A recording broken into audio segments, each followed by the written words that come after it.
introduce you to Francine, who has worked with me for years here at NTIA. She worked on the BTOP program. She was here well before I was on the top program. So she's been on the innovative edge of what's been happening at the federal level and some of the funding for some of the most innovative projects I think there are, especially when they are looking at having inclusive cities and having inclusive communities and working through problems as they get into smart technologies and also in broadband. We have had Francine with us, and she has been detailed over the White House Initiative on historically black colleges and universities. So Francine, please go forward. Good afternoon. Can you hear me? Yes, ma'am. Yes. All right, thank you. Just want to say welcome to all in attendance. First of all, to our panelists. And we think this is the first of what we hope to be several collaborations between the White House Initiative on Historically Black Colleges and Universities and NTIA, National Telecommunications and Information Administration. We think there's an affinity and a close dovetailing of perspectives and approaches to solving the nation's problems with and opportunities with respect to communications and information technologies, closing the homework gap, digital inclusion, and the like. The White House Initiative on Historically Black Colleges has been established each year, beginning with Jimmy Carter, and most recently with Executive Order 13779 to promote excellence and innovation at historically Black colleges and universities. We have an interagency working group, and out of that working group, there are several clusters, and the one that I'm responsible for and have the great pleasure and honor of working with is what we're calling the Smart HBCU cluster. And that is drawing on the fact that smart campuses are very much like smart cities and smart communities.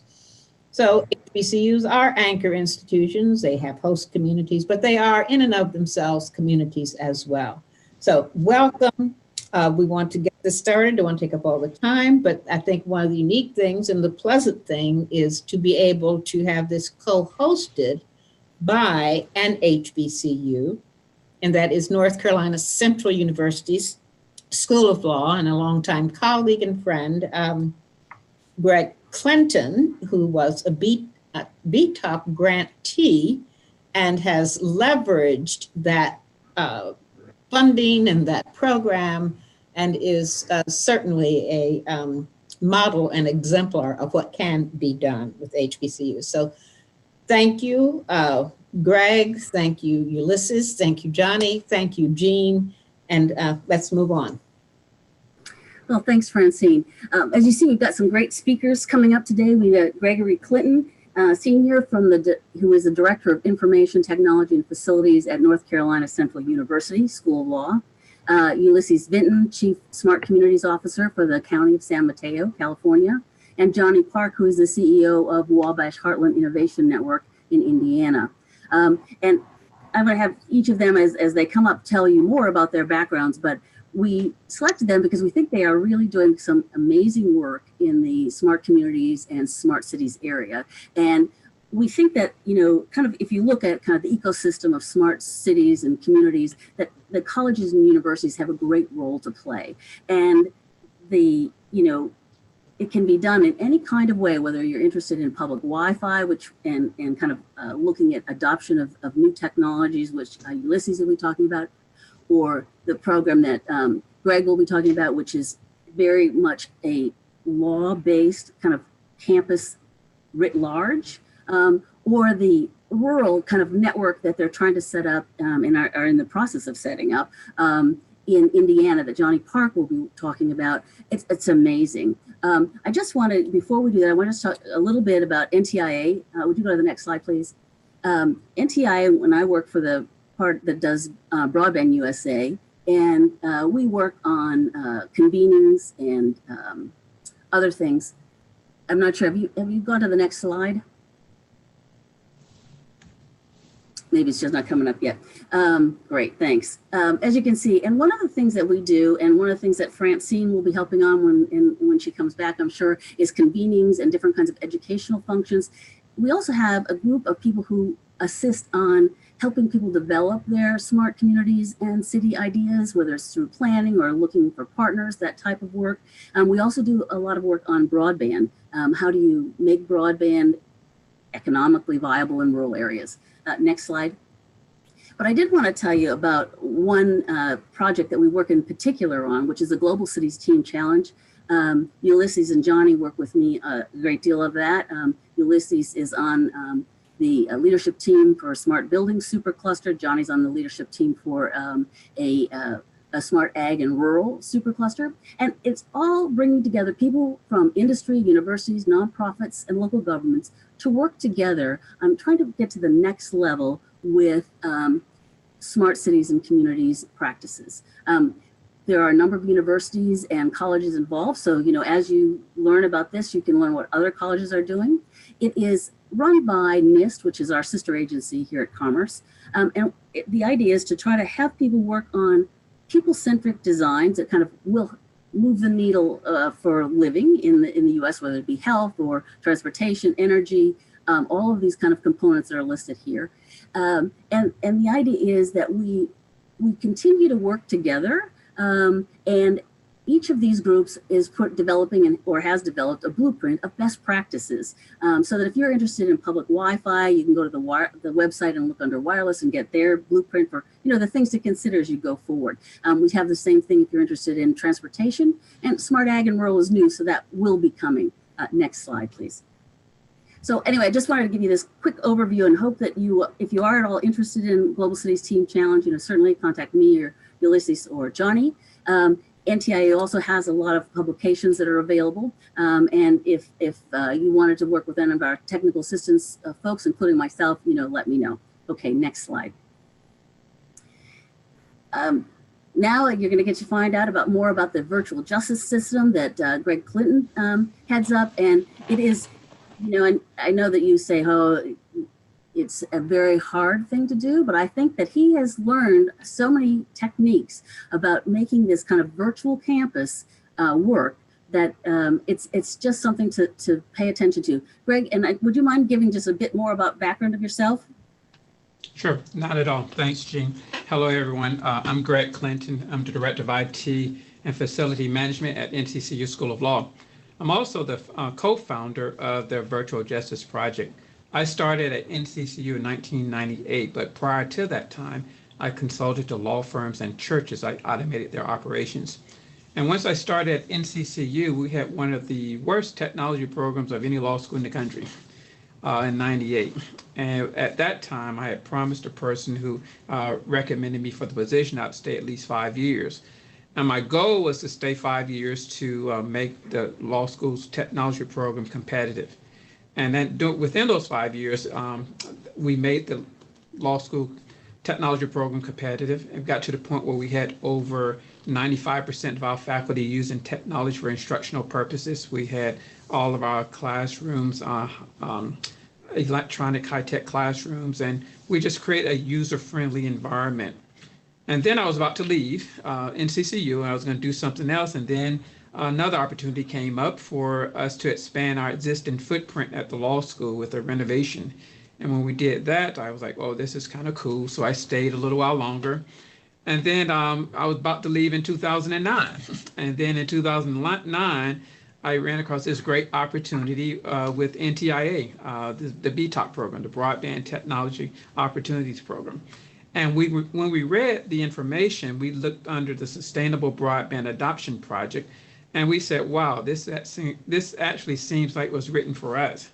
So at the time we had built over those years I've been at NCCU, we had built a very strong user-friendly technology program. And then we also had built a strong clinical legal education program. So I went to the then dean of the clinical program, Pam Glean, and asked her, there's this opportunity that's coming about. Why don't we merge what the clinic does and what the technology allows for us to do in this market and create what we call the Virtual Justice Project. So we pioneered this approach to address the lack of access to justice in low and marginalized community and to strengthen the students academically for the study of law. So our goal was, if some of you all may need to put your computers on mute because there's some feedback. Thank you. Yeah, sorry about that. I was trying to see if you guys can mute me on. Yes, we got you. So so then what we decided to do, we applied for the BTOP grant, and with the BTOP grant, we got the BTOP grant. We actually partnered with 4 other HBCUs: A&T, North Carolina A&T University, Elizabeth City State University, Fayetteville State University, and Winston and who did I miss? Fayetteville State, Elizabeth City, Winston-Salem, and North Carolina A&T. Then we also decided that we want to put some mobile video conferencing carts in the legal aid offices across the state. So we partnered with 22 legal aid and legal services offices throughout the state. Mind you that in 2010, broadband access across the country did not exist well.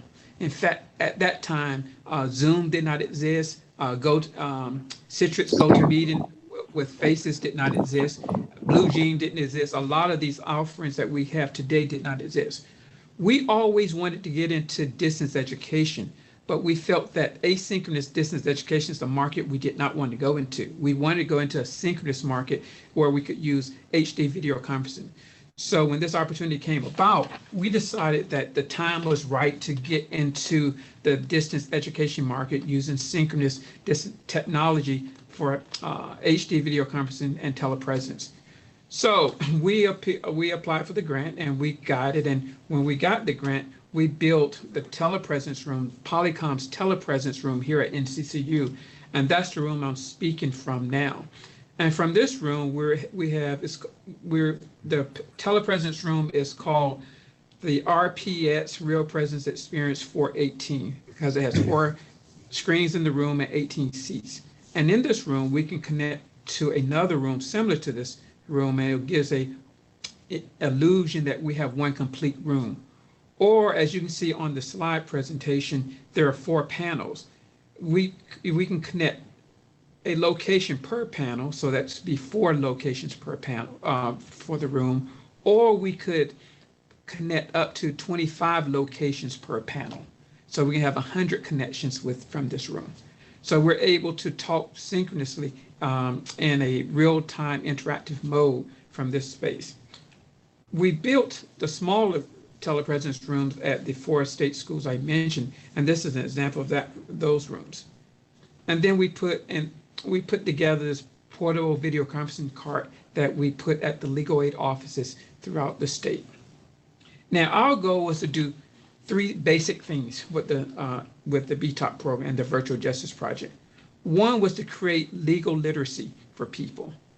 In North Carolina, under 3rd year practice rules, students are able to represent clients under the supervision of an attorney. We also allow for these classes to teach people what their rights are within North Carolina in certain aspects of the law. So we created a Know Your Rights series that we project from this room to remote locations so people can go to the remote locations and talk to a live attorney from Durham about certain areas of the law that they have interest in. And because it's a live session, they can ask questions and the questions can be answered in a live format. The second thing that we were interested in was to strengthen the students who are coming to law school. We found that students coming to law school needed more help with writing and understanding the legal system. So we create 2 virtual pre-law courses that we teach from this space and allow for students to take those virtual pre-law courses to strengthen their ability to go to law school and do well. And whether they come to our law school or any other law school, the goal is to strengthen them to do well in law school. And then the third thing we did with the BTOP grant, we wanted to make sure that we got into the synchronous distance education market. And this technology allowed for us to do that. So we allow for our students to take courses while they're away in the summer on internships using the technology, using their mobile device, and they connect back to this room. The professor is in this room, and the professor can see and talk to all the students at one time, and the students can hear and talk to all the students at one time. And now all of this occurred before Zoom and before Blue Jean and before Citrix GoToMeeting with Faces. So we were ahead of the curve. So once we started doing that, we felt like, oh, this is kind of cool. So these are the areas of the law that we use during the Know Your Rights series. We do sessions on wills and other advanced directives, family law issues like child custody, child support, separation and divorce. We've done sessions on environmental issues, business support, meaning formation of businesses. We also have a trademark, patent, and copyright clinic that we're about to do a lot more work with those clinics. And then we actually got a grant to do more on foreclosure prevention and financial literacy. Then, of course, this is the pre-law courses, the flyer for the pre-law courses I talked about. Then, while we were doing this, if you all recall, we were going through a foreclosure crisis in America. And at that time, the North Carolina AG at the time did a settlement, and during their settlement with the banks, we got funding to create a consumer financial transaction clinic here at the law school. We got $800,000 worth of funding to do that. Let me back up a moment and say our initial funding for BTOP was for 2 years, and the project was for 3 years. So from that point, we decided that this is something we want to do for as long as we can. So the funding from the North Carolina Housing Finance Authority gave us funding to run that program for at least 4 years. And then we got an additional grant from the Norfolk Foundation, and that grant runs from July 2016 to June 2019. And that grant allows for us to expand our Know Your Rights series and our legal rights and our virtual legal undergraduate courses. The virtual pre-law undergraduate courses allows us to run those courses to places in the Mid-Atlantic and Northeast region of the United States. And then we started saying, well, actually, we're okay in getting our reach to HBCUs and to legal aid and to other locations. We then turned our attention to rural America. We started looking at rural North Carolina initially. And we decided to apply for the USDA Rural Utility Service Distance Learning and Telemedicine Grant to offer legal literacy and other educational programs. And then we applied for a grant and got one that ran from October 2016 to September 2019. And this grant was to expand our reach from Central to 11 additional libraries and churches in rural North Carolina. And these are examples of, if you can see here, these are examples of equipment that we place in those locations, the Polycom 255 media line or the Polycom 170. And the cool thing about those systems is that the camera on those systems follow whoever is speaking. So if somebody at that location wanted to ask a question, the camera tracks to them. So you get that personal interaction with the attorney who's answering the question. And then we started got into a rotation of applying for USDA grants, and then we applied for a second one to expand to 19 additional libraries and legal services organizations in North Carolina. And then we applied to another one, and we got one to go to 24 additional libraries and 21 rural cities in North Carolina. And then we got our fourth one, which is past year, to go to an additional 25 locations throughout North Carolina. These numbers mean something because what we're interested in doing is, in North Carolina, there are 100 counties. So our goal is to have a presence in every county in North Carolina. So if anybody throughout North Carolina have an legal issue or legal literacy concern, that they can go to one of these locations and talk to us directly. We hold these sessions on Wednesday evenings or on Saturdays, and these sessions are pretty interactive and informative for the public. So with all the grants that we have and we're working on, this is a map of North Carolina. You'll see the BTOP areas where we've had our locations, and you'll see the USDA locations that we have locations throughout the state. The white pieces that you see now are areas where we don't have a presence, and we're applying for grants now to close that gap. However, since we partner with Legal Aid of North Carolina, there are some locations that they have equipment in by themselves, and there's locations that we have equipment in by ourselves, and then there's locations that we have together, which makes this map looks a lot full. So that next map shows us where we are throughout the state.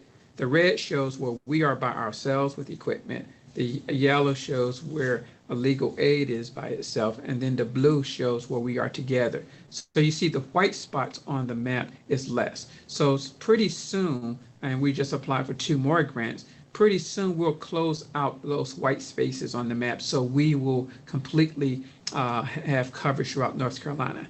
We also are applying to other jurisdictions. For an example, we're partnering with Southern University in Baton Rouge, Louisiana, to offer the Virtual Justice Project in Louisiana, where they will provide content for us in North Carolina on hurricane readiness, some of the federal issues that we deal with as an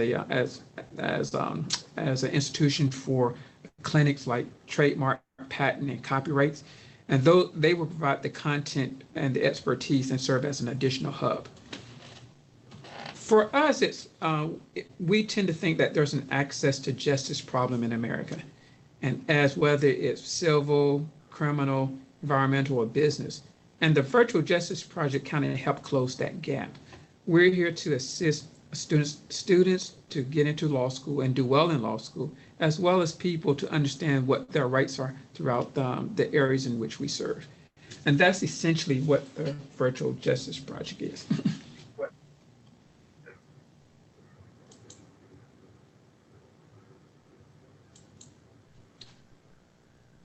Greg, thank you very much for doing, I think, for that presentation. And I must say, I knew it was impressive, but hearing all of it and how you've built over time and made it sustainable is even more impressive. So I just feel that you have, I'm looking forward to questions and answers, because I know you just have a lot that we can all learn from. I'd now like to turn to Ulysses Minton, who's, from the San Mateo County. Ulysses has been working with me through Global Cities Team Challenge for some time. We've worked on starting up this, basically the wireless supercluster, used to be the public Wi-Fi supercluster. They have done amazing work, the local government doing that. He has now also set up a new Smart Cities Lab.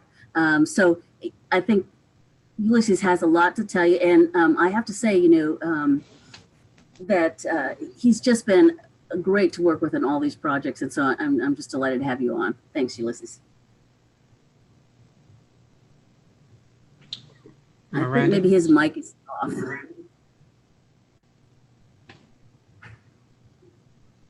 There you are. You're on, Ulysses.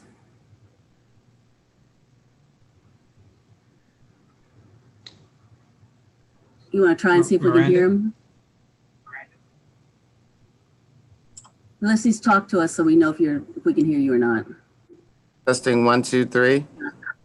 Yes, you're on. All right, great. We're good. All right. Yes, hi. Again, thank you for the introduction. My name is Ron Vincent, Ulysses Ron Vincent, that is, Jr., and I am a proud graduate of Morehouse College, class of 1993. It was amazing news this past weekend where the students of class of 2019 will be able to. That was amazing. It's just the most amazing thing ever, as I just paid off my student loans not too long ago. But it was a great moment for the college students there. So I have, I'm working down in San Mateo County, and I started out in Atlanta after I graduated there. And I started working in journalism, and then I worked for the mayor of Atlanta, and then subsequently moved to San Francisco, California to work for 3 more mayors before I was able to do some things in the technology and innovation. So after 20 years in San Francisco brings me to San Mateo County, which is just south of San Francisco. And you can go to the next slide. So just a little bit about the region. We are anchored in between San Jose, California and San Francisco.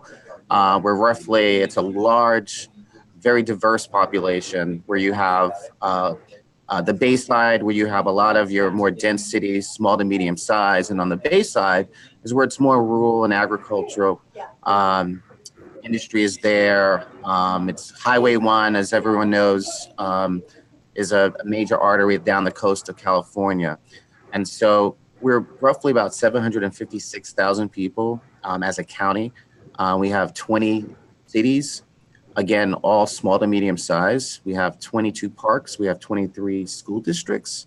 And we come from an area where there's pretty much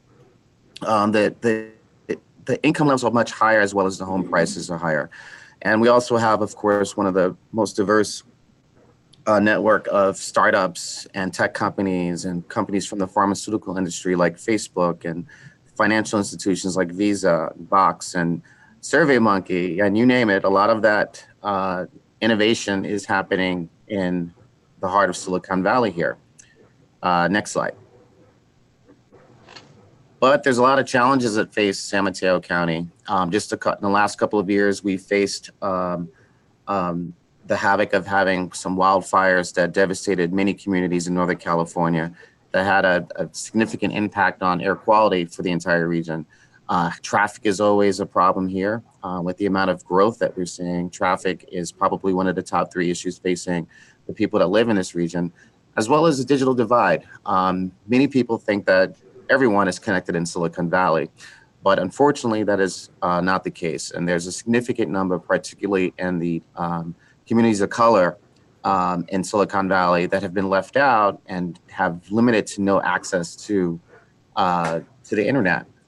And of course, housing is probably the #1 issue facing the region as it relates to the cost of housing, and access to affordable housing is a major issue facing people. Even people with the money to pay for housing, the housing stock is just not there to accommodate all the growth that we've seen in this region. Next slide.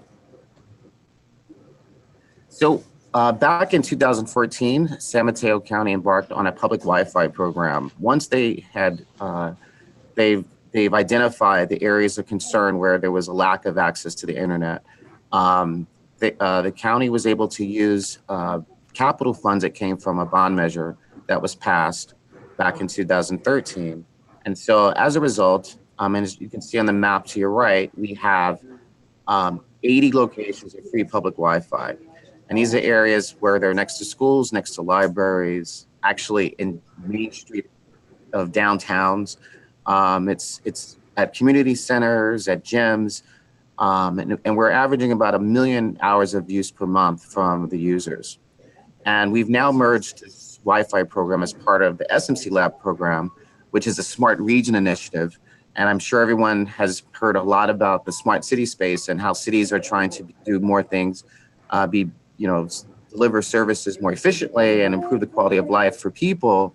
We as a county with SMC Labs are looking to see how do we take that approach on a regional level, and recognizing that these issues obviously traverse through the boundaries of each individual cities within our county, and that we need to take a holistic view of how we look at quality of life issues and making sure that we have access to everyone.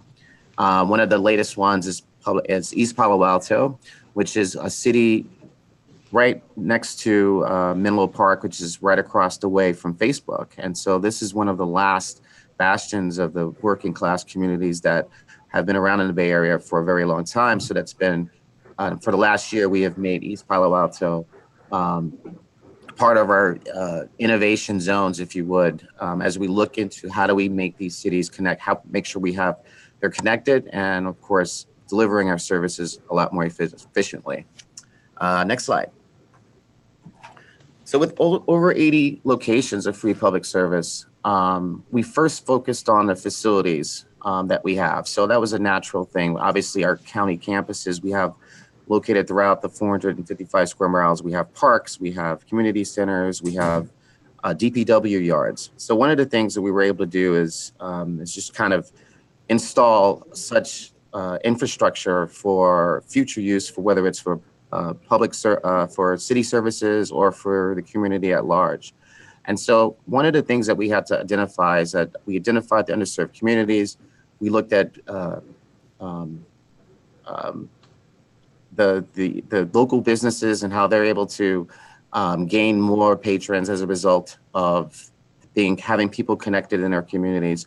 And one of the other things that we're looking at now that we connect people to the internet, we're looking at how we can use those same kind of public Wi-Fi networks that we have throughout the county as the backbone for new smart initiatives such as Internet of Things, which is IoT. Next slide. So one of the benefits of public Wi-Fi that we've seen in the last year, we went from having floods, we've had such, Mother Nature's played havoc in our area in the last few years, but we had a drought 3 years ago that turned into large rainstorms. And so there was, Pescadero is a small town of about 800 people that went without electricity. And the only way that they were able to communicate was through our public Wi-Fi network that spans the entire downtown. So every coffee shop, every store, community store, grocery store, restaurant, bookstores, they all were able to tap into the municipally owned Wi-Fi network in order to let people know where they are and whether or not they were safe. And also, it's become a big economic development, positive economic development for them because people now, it's a spot that's right off Highway 1, but you kind of have to know where it is. And so because we have a lot of people who bike down the coast, Pescadero has become a major pit stop for those people who are kind of going up and down the coast, whether they're hiking or biking. And we're seeing a large increase as a result of connecting that one particular city where you have more people actually patronizing the businesses there. And right now we're looking at over 100,000 people have connected with over 8.5 million hours of use.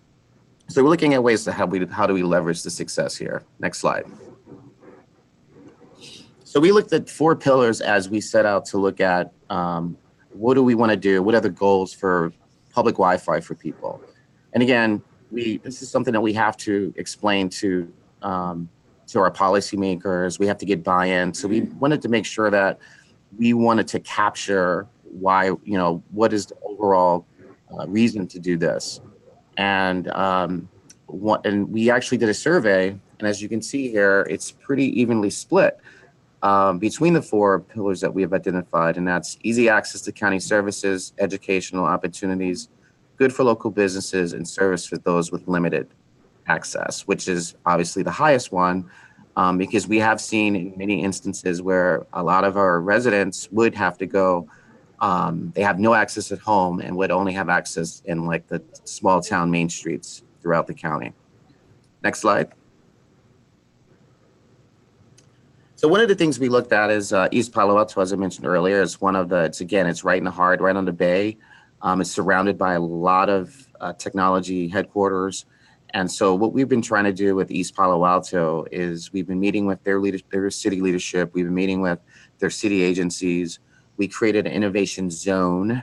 We're trying to come up with ways of how we can scale connectivity, not only to just, to county facilities or the city facilities, but into our parks. And actually down the road, how do we bring this technology inside people's homes? Next slide. So these are just some selected areas that the city, and again, as a county, we want the cities to drive this. And we have meetings with them and we want to see where they're saying the best need is for their connectivity.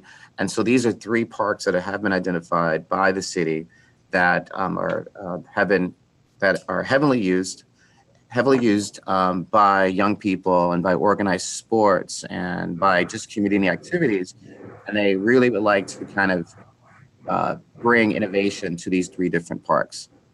And the backbone of that would be public Wi-Fi as a backbone. Next slide. So again, as I mentioned, we're using capital funds and how we're making this happen.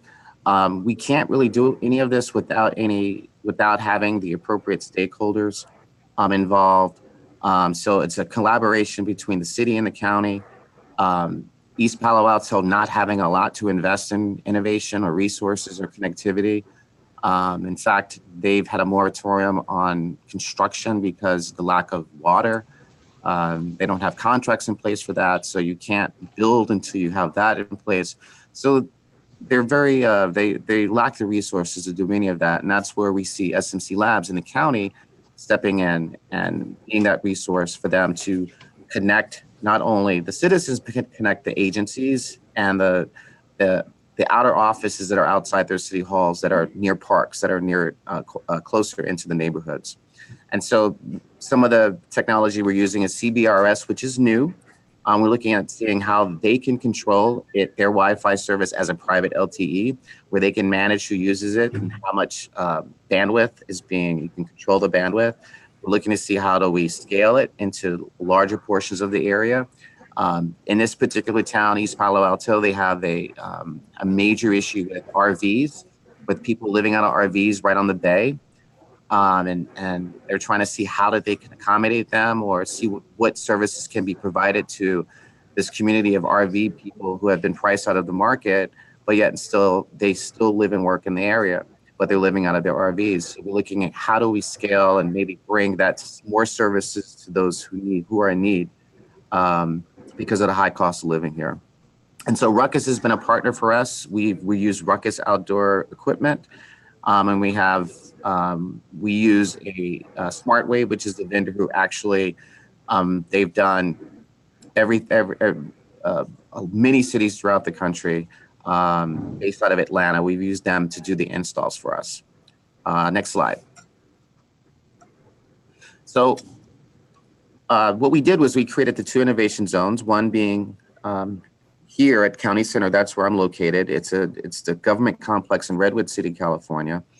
And reason why we wanted to start innovation kind of in our government center was because, like Francine said earlier, we look at it kind of like a campus environment, right? So we own all the buildings, we can put up the equipment, we don't have to ask for permission.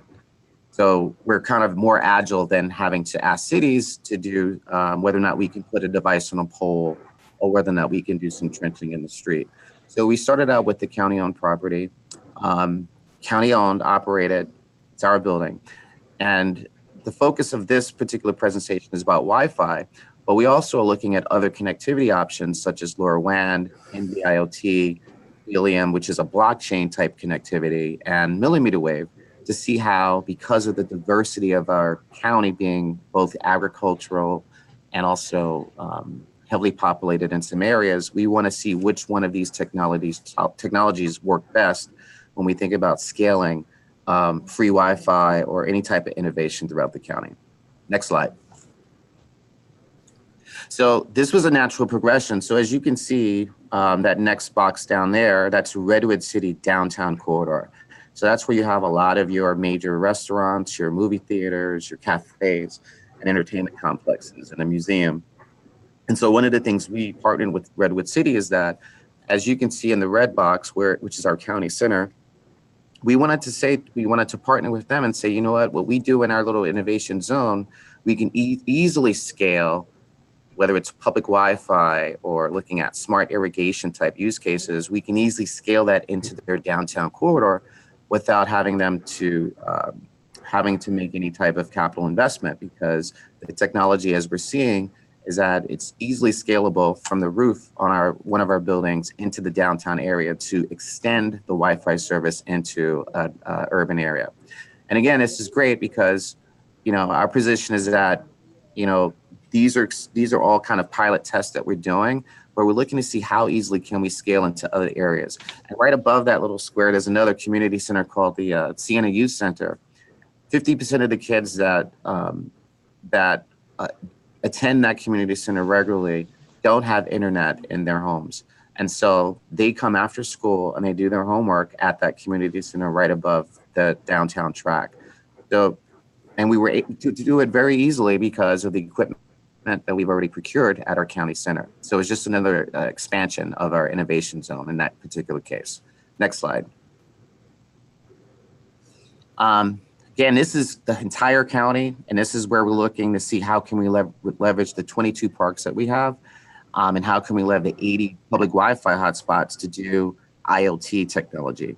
The beauty of the IoT technology is that it doesn't require a lot of bandwidth to do a lot of the functions. So whether it's trying to get a reading from an air quality monitor, or whether it's if it's smart waste management, we can utilize our public Wi-Fi as we connect people to the internet. We can use that same network to connect things that makes government more efficient and improve the quality of life for people. Next slide. One of the other things that we did is, for those of you, well, in California, there was a law called DIVCA, which basically eliminated the powers of cities and local municipalities of negotiating video services from the Comcasts of the world, the Time Warners of the world. And all of that process went to the state. But what left behind were these networks, these fiber networks that were negotiated by cities 20 years ago, that we found that most of those were dark. So the cities were not using these old fiber networks that were part of an agreement between a city and a cable provider. So what we did was we identified where the dark fiber was located in our city, and we found 8 cities that had the fiber in place, but they were just not using it. So the city created a program called the Shared Fiber Network, and what we did was the city made actually met with each city and asked them what were their requirements if they were to use it and how they would use it. And the counties paid for putting in the switches and the equipment necessary to light this dark fiber up. And in this particular example with San Carlos, they now have, they're now running their 911 dispatch, and they're also, they're now broadcasting their city council meetings off of this shared fiber network that the county has now made available for the cities who didn't have the resources, again, to make this happen. So, and as we light this up and we bring more fiber in, we're looking obviously to do more connectivity as it relates to public Wi-Fi as a backbone. Next slide. So one of the things I mentioned this earlier that we're looking at doing, just based on some of the networks, the public Wi-Fi networks that we have up and running, we're able to do some other fun stuff that makes government more efficient. In our garage right now, we're tracking the demand for electric vehicle parking and charging off of our public Wi-Fi network. Drone detection, we have a drone detection system over our jail that can detect any type of drone activity. And we're looking to see whether it's malicious or whether it's just hobbyists who are just flying around the jail for whatever reason. But we're tracking that because, as you know, there's been in the news last year, whether it's in the airport in London or just you hear stories about how people have been dropping contraband or surveilling the security guards or things of that nature. And this is all, we were able to do this because we had a public Wi-Fi network that we had up and running. We're looking at air quality monitoring off Wi-Fi, smart irrigation, water moisture monitoring, asset tracking, smart energy for buildings. And again, we're focusing that on our 2 innovation zones at Redwood City and East Palo Alto. Next slide. And that's all I have. And if you want to see some of the things that we're doing, you can go to our website at smclabs.io. And with that, I'll take questions at the end of the presentations. Yeah, when we're done with all the presentations, we'll have them. Thanks so much, Ulysses. We're gonna, I wanted to say that I really enjoyed, we're gonna go with questions at the very end. I wanted to say I really enjoyed your presentation. And, you know, I thought leveraging success was a very good point because you really have built from the ground up and then taken what you've built and gone further. I'm particularly excited also about the research background on it. You research what the problems were to start with and then how it's used. And so I imagine that's helpful, and we can talk about it later, with your city leaders and your county leaders as well, because then they actually can see what the benefits are. So those are really great kind of things to learn from your team and what you're doing. And not to mention the fact that, you know, the whole idea of building within a region and using the county as like the catalyst. So it's very, very exciting work. Now we're going to turn to another very exciting project, and which is also a smart region. right around the Purdue area in Indiana, and Purdue and Ivy Tech are working with the Wabash Heartland Innovation Network. And we have Johnny Park, who's going to be talking with you about it. He also works with me on the Smart Ag and Rural Supercluster with his colleagues there from Purdue. And they are trying to do something quite innovative in their area, focusing on smart ag and smart manufacturing. Johnny, let me turn it over to you. And I know you have kind of a background in startups, and this is a startup, but maybe you could tell them a little bit more about your background.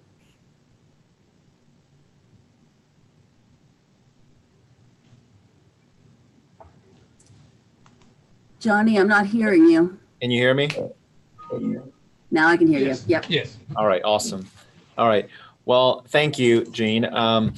Yeah, my name is Johnny Park. Let's see, I came to Purdue as an undergrad student long time ago, and ended up staying here for a master's and PhD. And one thing led to another. I actually became a faculty member at Purdue. So my research was in robotics and machine learning.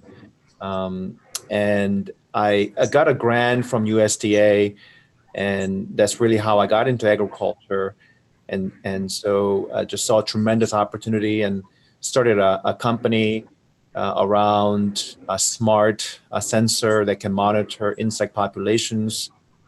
And so, but left Purdue, focused on the startup, and then later the company got acquired after about 8 years. And so I transitioned out. And shortly after, I got to introduced to this very exciting initiative in this region around the Internet of Technology, the Internet of Things technologies in agriculture manufacturing. And so I just jumped right in. So that's a little bit of background. I come from academics, and I have a startup experience, and this sort of a regional development is very new to me. I'm just really grateful for this opportunity to be involved. If you could, just go ahead and next slide. So WIN is a called Wabash Heartland Innovation Network. Like I said, it's a regional economic development initiative funded by Lilly Endowment. We've been given incredibly generous gift of $40 million to take this initiative. And our ultimate goal is to really develop this region as a global leader of digital agriculture and next generation manufacturing. And we believe the smart IoT platform is going to be the main catalyst that's going to lead our region forward. Next slide. So this is a 10 county that we're focused on. So that's the state of Indiana, and that's the 10 counties that we are focusing on. Right in the middle is Tippecanoe County. That's where Purdue University is in. So a lot of leaders in this region have been thinking about, okay, what are our major assets in this region? Obviously, Purdue, world-renowned university. We have Ivy Tech, community college that is producing next generation, very high-skilled workforce for the region, very strong in ag, very strong in manufacturing. So we wanted to leverage all those assets. And again, like I said, and our conclusion was that the IoT is going to be the main technology catalyst that's going to cut through all those industries and really leverage what we have in this region. Next slide. So this is just a bit of numbers: 400,000 folks in this region, 2 million acres of corn and bean, and very strong in manufacturing. 1 of 10 workers are employed, and it accounts for about 400 manufacturers in the region and about $5.4 billion worth of supply chain demand out of those. All right. I already mentioned this. I'm going to skip this for the sake of, in the interest of time. Go ahead to the next slide. So 4 priorities, catalyzing IoT innovation. We want to build world-class talent. And it's not just about technology. We believe in order for us to become the kind of epicenter, we have to enhance the quality of place here. So we're focusing on how to kind of fund innovative placemaking projects in this region. And last, probably to me, the most importantly, how do we create a new narrative for this region? As I mentioned, this is a mostly rural area. All the 9 counties surrounding Tippecanoe counties are mostly very, very rural. And the population has been decreasing in all those 9 counties. And I believe in order to make this initiative work, we have to really create this optimistic, hopeful narrative for these folks to tell their children, their grandchildren, why this region, why this place is a place that we hope to be, and why we need to stay and develop this region together. So that's another important factor of this, what we're doing. So quickly, the IoT, next slide. Go ahead to the next slide, please. Because we have Purdue right in our backyard, we're really leveraging what they're already doing and really kind of amplifying it, and then kind of putting it in the region. We're focusing on, since we want to focus on IoT, we're investing in this technologies that could potentially revolutionize how those sensors are manufactured. And this technology could potentially actually bring down the cost of a temperature or nitrate sensors to 1/100th of a cent, less than a penny. That could potentially, just revolutionize how the sensors are used and deployed in the region. Go ahead to the next slide. And so not, because we're dealing with agriculture and manufacturing primarily, we really wanted to have a test bed at Purdue and Ivy Tech for the local businesses to be able to come and be able to be educated, learn how these different technologies can be deployed, and get inspired, and so they can actually implement them in their own operations. So we have invested in actual 1,400 acres at Purdue and Ivy Tech, where we can actually bring all variety of different technologies in ag and actually implement them here and demonstrate them on behalf of the growers in the region. Next slide. And same thing for manufacturing. It's not easy for an average manufacturing operation in the region who may have 25, 30 employees to really think about investing next generation machines or technologies and how that could impact their operation. So we have invested in this, what we call manufacturing test bed, where we have all kinds of legacy machines all the way to new machines, and how these digital technologies can really help them optimize their operations. So they themselves don't have to invest in the capital investments themselves. They can come and look at this, again, get educated, inspired by this, and have them figure out how to implement various different technologies on their own operations. Next slide.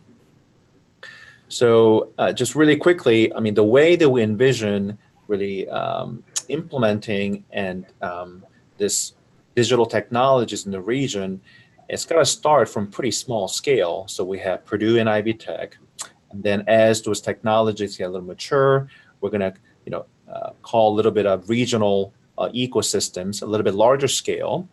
And then when it becomes really mature, then we can deploy those in the entire region. So that's sort of kind of how we think about level 1, level 2, level 3, depending on the scale and tech maturity is concerned. And next slide. So, it's really important that we actually educate our young high school and college students about the importance of technology, and with specifically for ag and manufacturing. So we're putting a lot of time and effort into doing that. And I'm a testament to a person who didn't really know about agriculture. I don't come from agricultural background, but using technology, I made a connection that agriculture is has so much potential and opportunities to use and apply technology and make a huge impact in an industry. So agricultural manufacturing are probably one of the oldest and important industry sectors in the United States. And average high school and college kids really don't know the potential of applying digital technologies, robotics and sensors, and data science technologies, and we want to kind of change the perception of agricultural manufacturing, and where even if you have those great skill sets, agricultural manufacturing are a wonderful industry sectors where you can leverage your skill sets. So that's kind of what we're focusing on. And again, in the interest of time, I'll skip those. Go ahead and next slide. Next slide. So this really quickly, we're investing about $10 million out of a fund to give or invest in placemaking projects. So this could be broadband, this could be parks and trails, this could be better education systems in their high school. So whatever it makes this place a better place and better quality of life can be increased, we're investing in those type of projects. Go ahead and next slide.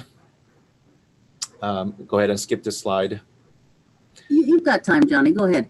Oh, okay. I thought it was. We're gonna let it. Yeah, no, we're gonna go as long as it takes. Go ahead. Sure. Yeah. Go ahead and next slide, please. Yeah. So this is a slide that shows that out of the regions we wanted to identify what we call mini ecosystems. Many of the technologies that I mentioned, and even the kind of the latest broadband technologies that are ideal for rural areas, it's not really economically feasible to deploy them in an entire 10-county region. So we are working with kind of local economic development folks to kind of identify, okay, within your county, where are the kind of small regions where currently the broadband is lacking or technology is lacking, but there's important assets like school and hospitals or exist. So if there was an internet available, broadband available, there could be a wonderful synergy that could be created. So these are sort of what we call mini ecosystems, and we're prioritizing these areas in the 10-county region to deploy the latest broadband technologies or the IoT technology platforms that we identify for farmers and manufacturers. Next slide. Again, I already mentioned about the Regional Cultivation Fund. This is a $10 million fund that we are investing in the region to spur innovative and visionary quality of place projects. Next slide. So fourth, I mentioned, I think it's really, really important for folks here in the region to have optimistic and hopeful narrative about their future. And I think it starts from a simple conversation in the dinner table. What are you telling your children? Is a conversation about this region optimistic and hopeful, right? And if we can bring out wonderful assets and strengths of this region, and how, if we are working together, if we work together to leverage all the strength that we have, this region could become a very, very good place to live. And in fact, if we do this right, we can, and we have a chance to make and develop this region into a leader of digital agriculture and next generation manufacturing. So how do we create this new narrative? And so our team is working on how to do that in a very effective manner. We have a long way to go, but I just wanted to point out that this part of our initiative is as important as deploying technology. So that's all I have, and happy to answer any questions you might have. Great, thank you so much, Johnny. I have to say, your project is so exciting, but one of the parts I really like about it is you're looking not only at technology but social. So you're looking at workforce development and how do people identify within the region, and building on the strengths of each area. So that it's amazing. So I'm going to start with just before we open it up to everybody for questions, let me just start with you, and we'll ask each of the ones. All of this work that you've done and the work that Ulysses has done and Greg has done involves a tremendous number of stakeholders. My question to each of you is, how do you involve the stakeholders, and what would you say is like the top 2 best practices related to keeping stakeholders not only engaged but aligned with what you're doing? Johnny? Sure. So I am new at this. Like I said, I was an academic, and I was an entrepreneur, and this kind of regional development is fairly new to me. The thing that we are trying to do is really be clear about what we want to achieve in the region. And we try to kind of segment stakeholders. So we have one for ag, one for manufacturing, and one specifically for broadband. And so we've been meeting with those stakeholders on a monthly basis and very specific about, okay, here's sort of the big picture that we are trying to achieve. And here's a value that we can create for you and your businesses in ag and manufacturing. And here's kind of what we need from you in return. And if we work together, kind of paint a picture of how it's going to be overall good for the entire region, good for your businesses, good for the region, and good for the people here. So trying to kind of create this kind of value proposition and paint a picture of what we're trying to do. So that's been the approach for us. That's great. That's a great approach. Okay, Ulysses?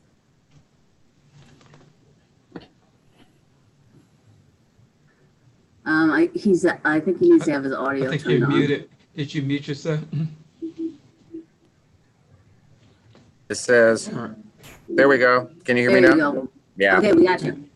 All right. So yeah, that's one of the first things that we did. We went out kind of like, internally with county agencies were kind of our first step in finding out what problems existed in our county agency ecosystem, and internally what kind of challenges they're having with actually deploying or maintaining their status quo business process, whether it's public works or parks and rec or the school districts as well. And what we were able to do is identify some of those problems that they were having. The other thing was, of course, the cities themselves was a very big stakeholder, because one of the things that we find is that many times that there could be, or there tends to be, duplication of efforts as it relates to a lot of things that's part of that innovation space. So that's why for us, we started with the cities and our county agencies, and at first to just kind of come up with use cases so we can be kind of a knowledge resource for them. We have since, of course, we've been engaging the public.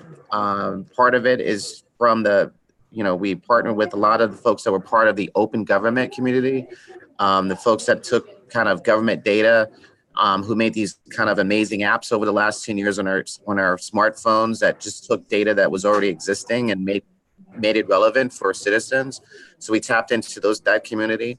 And we also work with nonprofits, whether it's the housing advocates or whether it's, finding those who are working with young kids who are actually teaching them how to code and things like that and become engineers and data scientists. So these are all things that are part of it that we were trying to do to engage buy-in into what we were trying to do as a county. We have the school districts, we have the libraries. So whether it's public Wi-Fi or the need for, say, to have the ability to monitor the air quality in the district. These are all kind of things that we talk to stakeholders. We do work with the tech community as well. We've We partner with Facebook, for an example, because they actually have their own infrastructure for Wi-Fi. They have a network called Telegraph, which is what they have on their campus, that they control on their own. It's private, but they're willing to let us play with that technology and see if it works for us in our cities.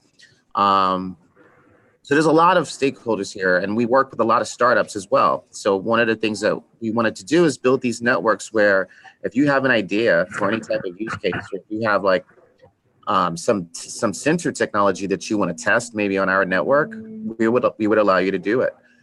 So that's kind of, we've engaged our kind of stakeholder community in the last year. We just celebrated 1 year last week at the IoT World Conference in Santa Clara. So we have a lot that we would like to expand, and we would like to extend those use cases and continue to talk with all the stakeholders.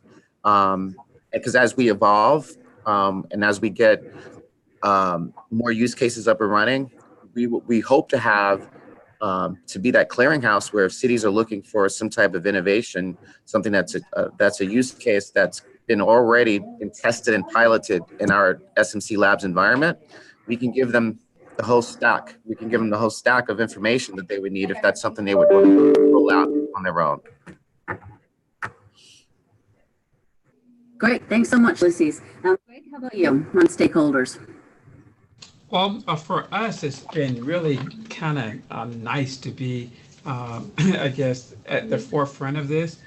We have a lot of stakeholders from different areas that we try to keep engaged. We have our business partners with Polycom. We have our AV integrator, Context Systems. We have all of our library systems. We have our HBCUs. We have our partners, and actually what we do every year, we have an annual partnership dinner that we celebrate our partners and their support and help in this endeavor. What we and of course legal aid as well. Legal aid always wanted to get into this space, but they did not know how to connect the dots. So we're able to connect the dots for them. So they've actually got into this space with video conferencing and actually done very well for themselves. In addition to what we've provided, it was easy for us because we were offering equipment, content, and the services. No, they had to provide for was a location and an audience. So it works really well. We provide content, equipment, access. They provide the audience, and the audiences at a lot of these locations were always interested in what we provide, the information we provide. A lot of libraries will say that people will come up to them and ask them about areas of the law. And because they're not attorneys, they can't give them legal information. So this was like an easy feeder to those locations to provide them with legal information from an attorney, even though that attorney may be hundreds of miles away. So, and we continue to keep people engaged by asking input as to what type of topics they would be interested in, what types of services they're interested in, as well as continue to promote our distance education and promote distance education at other institutions. Our goal is really to help increase the institutional adoption of broadband. And we've noticed on our campus when we first started, our broadband speed at the university was only about 300 megs a year. Now we're close to 10 gigs, which in 10 years, we've almost got 10 times what we started out with. And a lot of that traffic is with video. So we try to keep people engaged with our project by what we offer, as well as looking to them to see what they would like to see. Great, thank you. Boy, that is an amazing thing to go up to 10 gigs. That's a lot of use. It's terrific. Okay, let me open it up to questions from the audience. Do they need to signal or send it to us, or can you open it up a little bit for them to call in? How do you want to go forward on that, Maureen?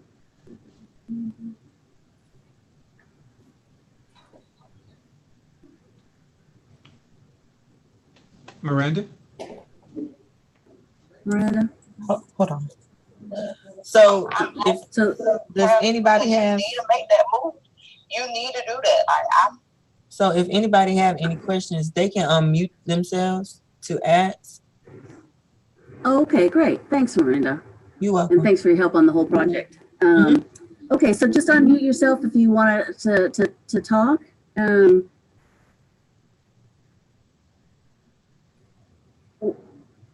While you're thinking about what you might want to ask, let me throw out one more question. When I talk to some colleges and university folks, one of the things that they say is, hey, I have this great idea that I think we should pursue, but they're not quite sure how to get buy-in from management.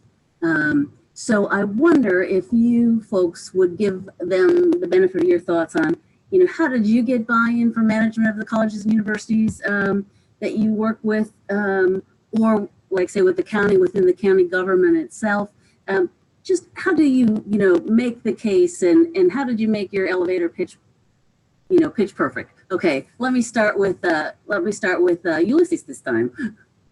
Yeah, so it's interesting because I honestly feel like, we've come to kind of a crossroads where I think for the first time in many cases, you have, say, an IT shop, a technology department actually working or talking to a public works, right? Or talking to kind of Parks and Rec, because central IT departments have always been, just kind of the backbone. We provide the internet, we provide the dial tone for you to make a call. And unless something is broken, people just always in the background. So this is the first time where I think IT is now engaging these departments who kind of always worked in silos in the past, where we're saying, hey, there's some opportunities here. We're building this network, and let's just play. Let's test it. Let's test it before we're making that capital outlay, if you would. Let's see if it works. Let's see if this technology works.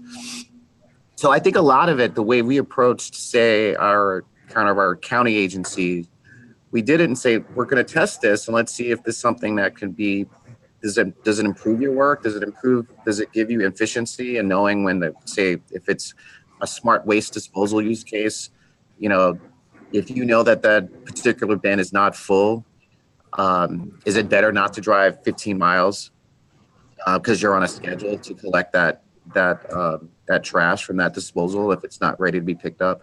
So these are all kind of new things that for the first time, many of the county agencies are talking with, say, the IT folks. And having and listen, and I think the key is listening to them. One of the things, like, we were looking at asset tracking as a use case, and we were looking to say, hey, are there any high value assets that you would like to track? Whether it's computers or networks or servers. And we had posed that question to Public Works, for an example, and they wanted to know, how do we track ladders? Like ladders that you climb on each floor. And we said, okay, I think we can do that. And apparently it's a big issue because there's supposed to be 3 different ladders on each floor of a building at 3 different sizes. And they said, more often than not, there's never 3 ladders that are supposed to be left there on each floor. So they need a solution that can track the different sizes of a ladder in our government complex. And that made them, and that's how they initially got buy-in, because it was a real problem that they had. It was a surprise to us. I didn't think that was really a high value asset, but it is for them, because that's something that they use day in and day out. And we were able to have that as the first use case in working with them.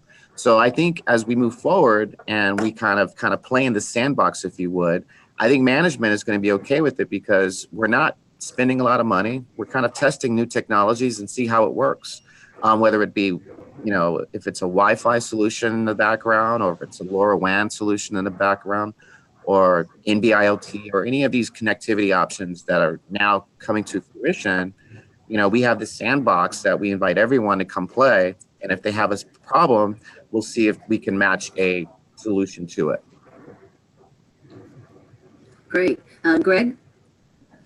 Well, in our case, what happened when we first started along this road, because we were unique, where the law school with the technology was ahead of the campus, I had to get buy-in at 2 locations. I had to get buy-in first at the CIO level, the Chief Information Officer, who reports directly to the Chancellor, and then I had to get buy-in to the Chancellor. Then we also had to get buy-in initially from all the other campuses. And so we just convened with all the CIOs from all the respective campuses. And then we also, we were just fortunate at the time, we had a member in the law school who sat on the board of legal aid. So we were able to get buy-in from I guess, the top person at legal aid for the state, as well as the CIOs got buy-in from all of the chancellors. It was an easy sell in the law school because the dean at the law school knew that we had this forward-thinking technology approach, and he needed something to I guess, promote more at the law school. And it was easier for the other campuses to get involved with us because we were offering a solution that they were trying to obtain. At the time, most distance education was being done in an asynchronous mode. University of Phoenix was probably the biggest provider of distance education. And then there were very few schools that were doing synchronous distance education where the interaction was both ways. Either it was recorded, streamed, but it was not in a situation where you can actually talk to up to 32 people or 100 people at one time. So we offer a solution that I guess senior management saw the benefits of.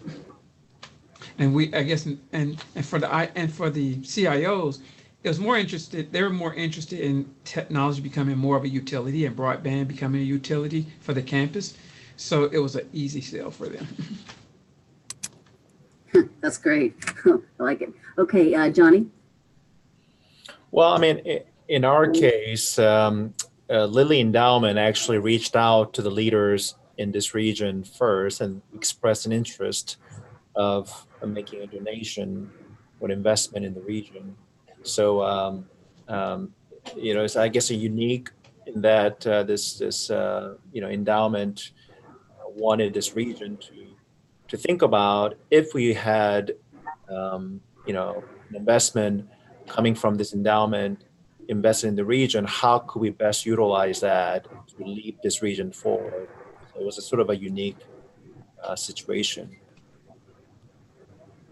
Yeah, interesting. Okay, well, let me open it up for questions. Any questions from the audience? You have to unmute yourself.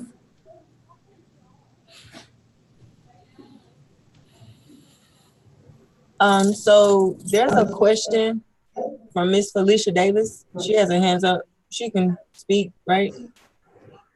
Yes. Yep, she can go now. That'd be great. Felicia? We're not hearing you. You might be still on mute. She's not muted. Okay. I think we had Willie Benson wanted to know, will this recording be available through YouTube? Yes. Yes, and I guess it is going to be on YouTube, correct? Yes, Yeah, I we're replied. streaming it. I did reply and let them know it's on YouTube. It's being broadcast to YouTube now. Okay. Yes. Okay, great.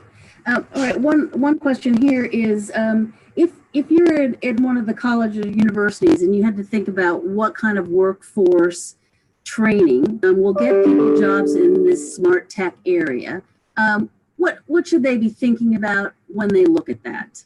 Greg, you want to start this one? I didn't hear the question, Jean.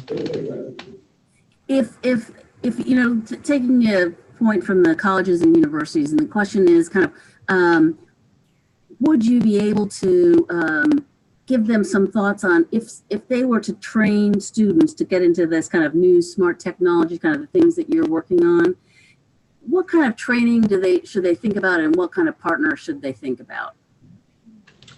And if I understand the question correctly, if we're looking at it from the university standpoint, if they're interested in trying to get into this area, we were fortunate to have a partner, AV integrator partner, and a industry partner that helped guide us through some of the issues that we need to address from a technology standpoint. we tend to think that you need a team of people to either a sponsor research division or a grants division to help with the grant writing and management, as well as to help to develop the skills necessary to deliver the resources. From the university standpoint, our thought was always that we wanted to create the environment where the persons who benefit from the technology or benefit from the content didn't necessarily have to do anything. So all the work was done before them. So the receivers will show up for the session as well as the presenters will show up for the session. So all of the work up until that point is done either by engineers, by business people, by marketing people, and by industry partners. We took about a year and a half to plan putting together this project, and we continue to meet as a management team to manage this project on a weekly basis. Yes, ma'am. So we will. So I guess the advice I would give is to try to develop a team approach to something like this. That's terrific. Okay, quick answers from Ulysses and Johnny, and then we'll open it up for other questions. Yeah, I guess for me, speaking from a digital technologist perspective in ag and manufacturing,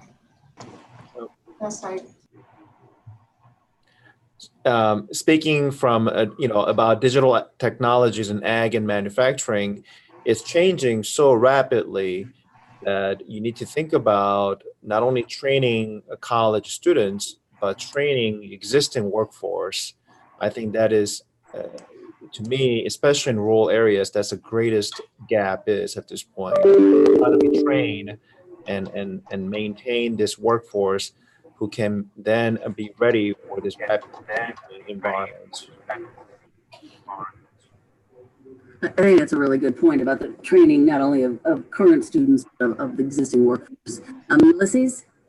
Yeah, I would agree. I think this is a paradigm shift as it relates to how we look at how we do business and how we provide services.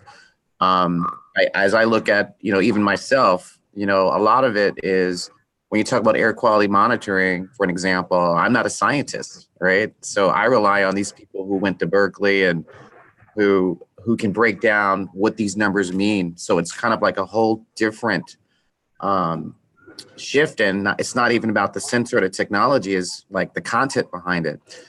And how do we navigate once we get all this data? What do we do with it? I think it's a big shift in how I think government or how we engage and how we collect data, and how do we make it available and relevant.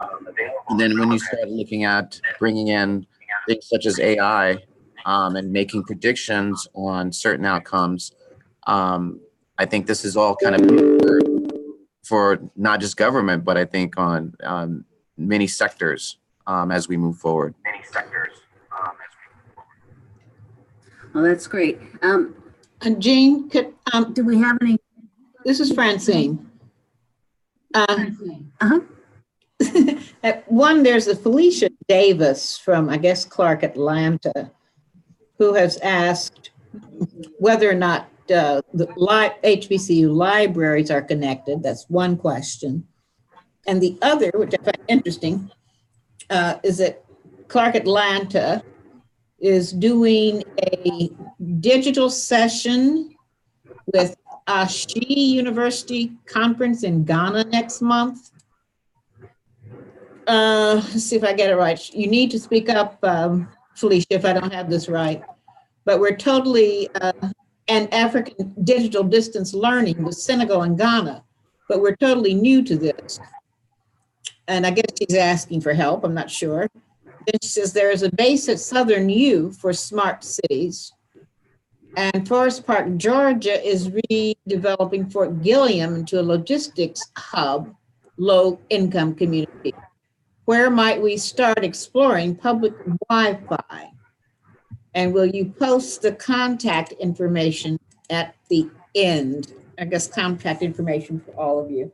I don't know if there's an answer to that, or one answer, three answers, or if you'd like to speak up, Felicia, and clarify what you're asking, really, in case I didn't get it right. Greg, you want to take? Yeah, I don't mind taking a portion of that. The HBCU Library Alliance, we have reached out to them, and we actually are beginning to build an agreement with the HBCU Library Alliance. We were at the annual meeting in this past fall in Atlanta. Actually, Morehouse is my alumni, is my alma mater as well, Ulysses. So class of '82. So it was good to be back in Atlanta. We actually are partnering with some other HBCUs. Hampton we're partnering with them in the fall. Johnson C. Smith. So we're beginning to add additional HBCUs to our network. Southern University, as I mentioned, we're partnering with them as well. So that we will partner throughout the HBCU Library Alliance to assist locations, will assist HBCUs in getting into the synchronous distance education market. Now I have a question. Great, thank you so much. I have a question for Johnny. Okay, we've only got a couple more minutes left. Okay, I'll make it quick. Maybe it's a follow-up question that we could do offline. I don't know. But there are roughly 18 or 19 HBCUs that are ag schools. And wondering whether or not there is some transference or some portions of replicability or some basis for partnering for expansion or replication of what you are doing at Purdue. You're on. We're not hearing you, Johnny. Okay, now. Yeah, well, we certainly hope so. What we're trying to do is, taking what the university, what land grant university was really meant to do was to kind of take all those technologies and deliver and educate the folks in the region, and we're doing it specifically in ag and manufacturing as digital technologies are really kind of changing the landscape of these two industry sectors.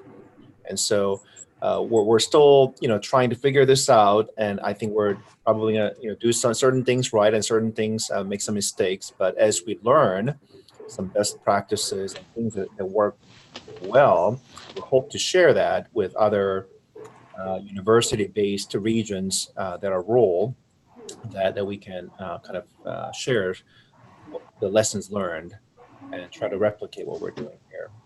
Thank you. Francine, I think that's a really great point you brought up in terms of replicability and how we can build and learn from each other's work. So I really do hope that we can keep the dialogue. Francine, this slide will be available on YouTube, and I know everybody's contact information is on their individual decks, including mine. Is there a specific place they should look for it, or for what, Jane? For the copy of this tape or the. Oh, Greg will have to answer right now. I guess we will. That's a good question, Jane. Shall we All right. post? I guess it should be posted at least to the White House Initiative website, and I don't know if you will. Okay, that'd be great. And they can go to that. That'd be terrific. I just want to thank everyone for attending, and Francine, your partnership. Greg, thank you so much to the NCCU Law School for hosting the technology part of the event. We really appreciate it. And I want to thank our speakers, Ulysses Vinson, Johnny Park, Greg Clinton. And so thank you all very much. And we'll close. Thank you. Thank you, everyone. Thank you. Thank you. Thank you.